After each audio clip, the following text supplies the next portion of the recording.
welcome to Culture on I-24 News. I'm Oded Grober. Thank you so much for joining me. Today on our program, we'll talk to Dr. Denis Charbit about film, politics, and identity. A new app lets you sing, imagine with world stars. And we'll take a look at Israel's baby craze on television. But let's begin with some cultural headlines. The nominees for the Independent Spirit Awards were announced on Tuesday.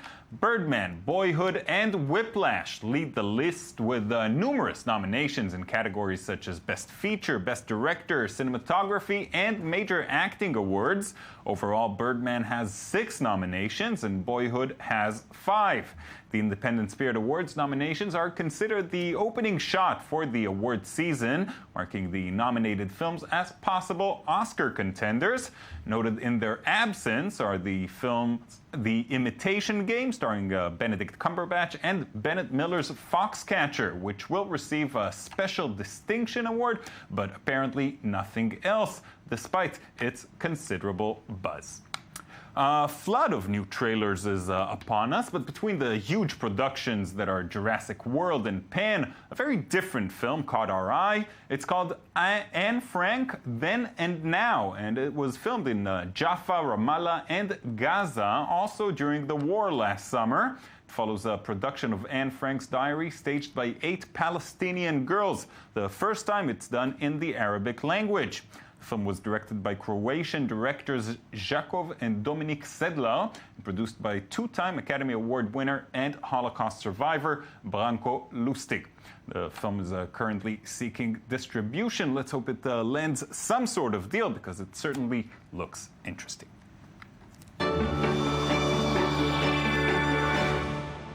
Dr. Denis Charbit is a professor of sociology, political science, and communication at the Open University of Israel.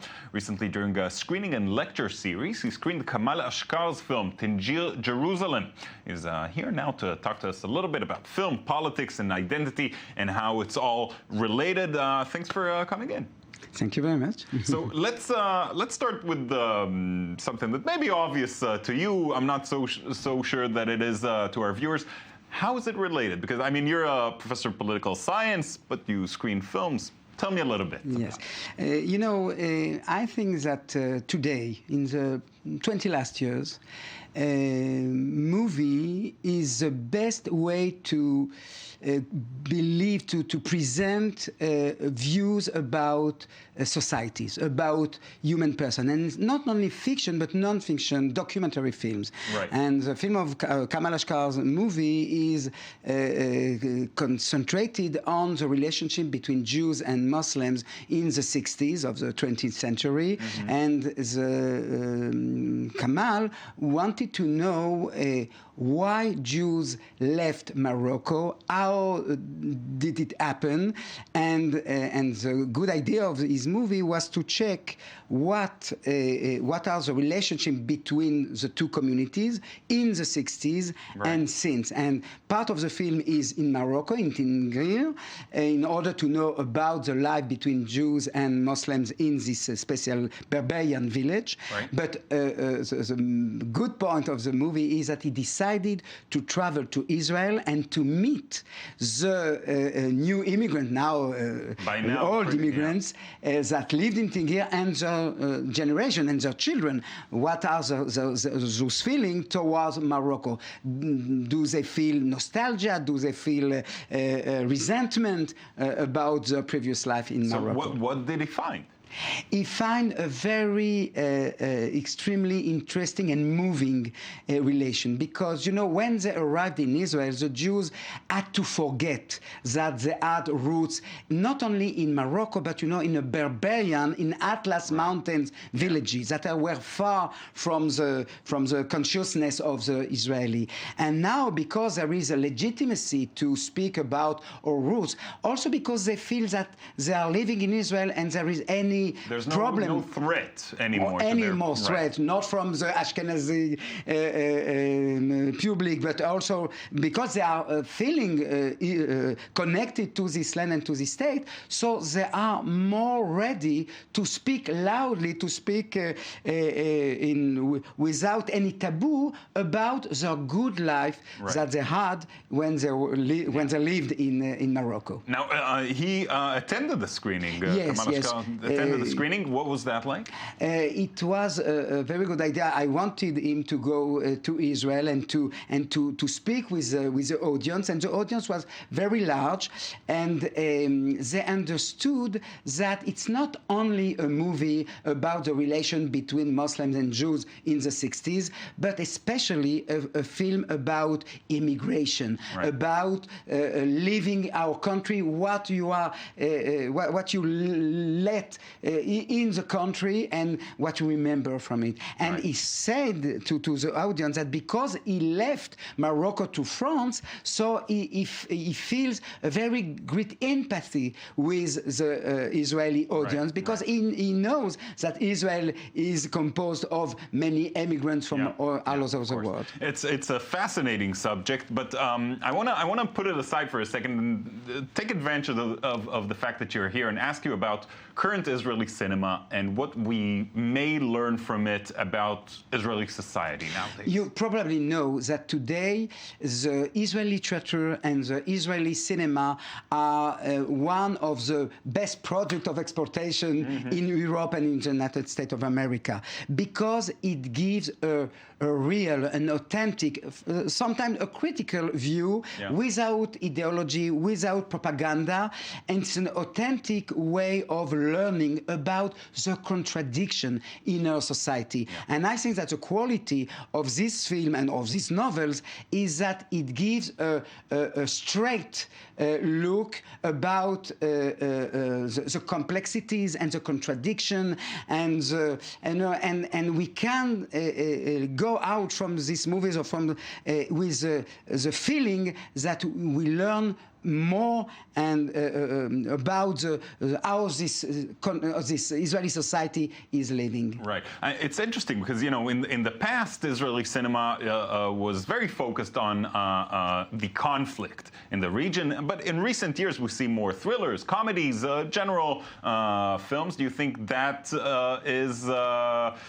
that enables a more complete picture of what's happening in Israel? Yes, because, you know, the Israeli society is very complex. It's not only composed of the conflict issue, and, you know, the relation between Orthodox and lay person, between Arabs and Jews, between wives and men. I mean, I will say that, like the movies that we saw yesterday, when you are speaking from an authentic point of view on a society, on the contradiction of society, you can feel more close to her.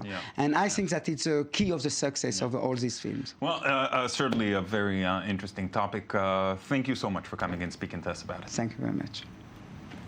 Now, UNICEF has invited aspiring singers to join stars like Hugh Jackman, Katy Perry, Yoko Ono, and David Guetta to sing John Lennon's Imagine with the help of a new app. The project aims to raise awareness to children's rights. Here's the story by Daniel Campos.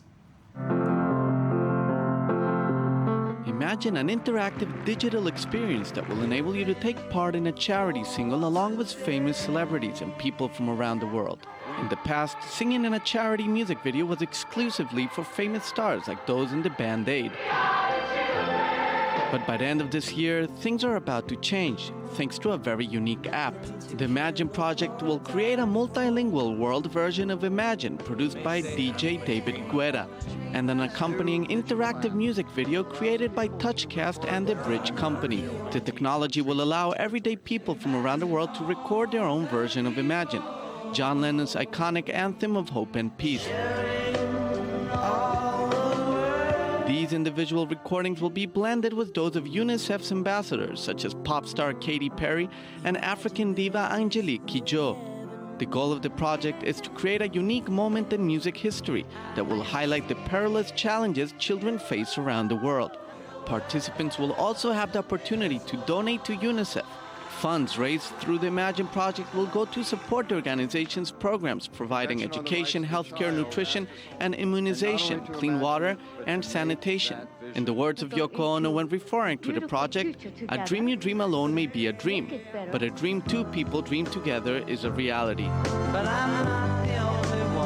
If the project succeeds, we can expect a new wave of interactive charity singles that put famous celebrities and regular people on the same level.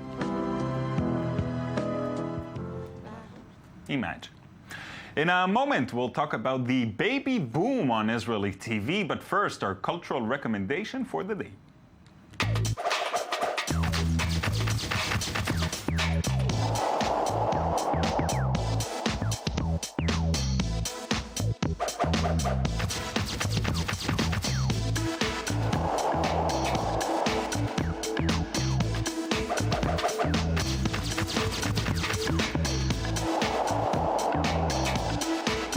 Sir Winston Leonard Spencer Churchill is often remembered as one of the greatest wartime leaders of the 20th century. Also as a British politician, Nobel laureate, historian, and writer. But did you know Churchill was also an artist? Winston Churchill and the Pursuit of Painting is a unique exhibition that invites you to explore the artistic side of the late historical figure. Churchill suffered from a depressive syndrome known as Black Dog. It was in 1915, at the age of 40, that art literally pulled him out of his darkest political days. In his own words, painting came to rescue him during a very difficult time, helping him cope with depression, stress, and the strain of his political life. It also enabled him to be productive as he developed his thinking about the rising dangers of Hitler. The late British Prime Minister completed more than 500 paintings. His changing moods can be felt through his impressionist and sometimes expressionist paintings, self-portraits, dark rainstorms, cloudy days, sunny landscapes, spectacular sunsets, and Egyptian landscapes with the pyramids of Giza. While some of the works are being exhibited in Atlanta, Georgia, works from the collection of his daughter, the late Mary Soames, will be auctioned at Sotheby's London this December.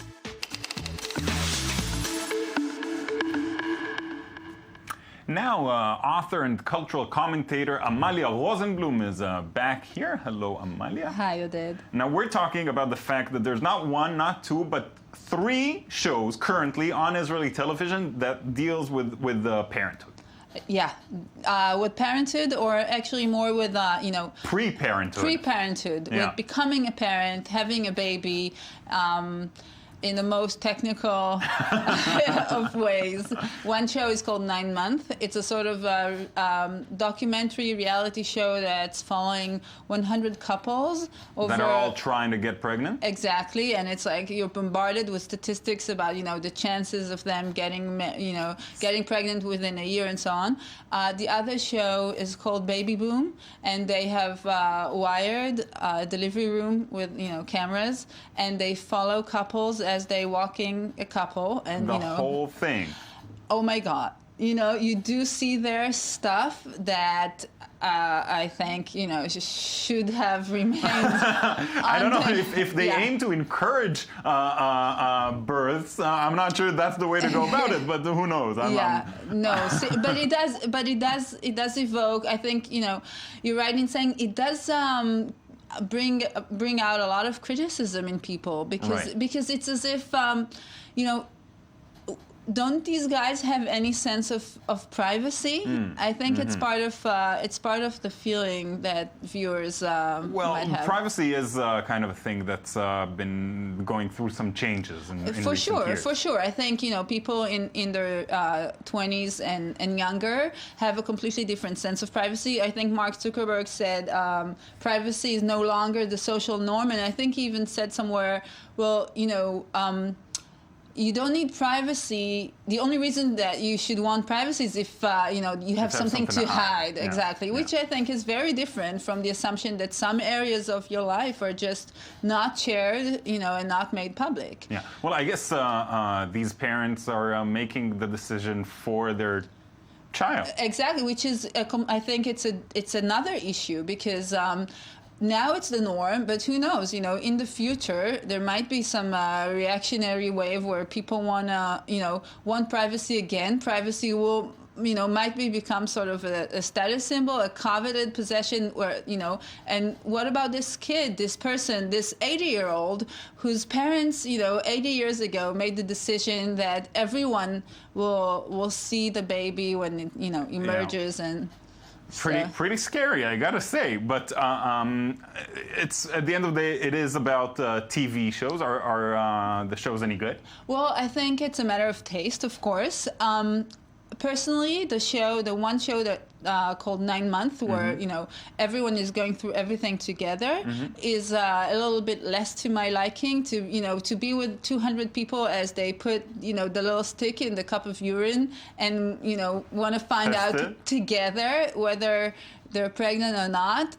Not me so much, although I would say I think in Israel it is a shared experience. Yeah, it is. But Baby Boom made me cry. So, just like you did in the delivery room. Amalia, thank you so much. Thanks.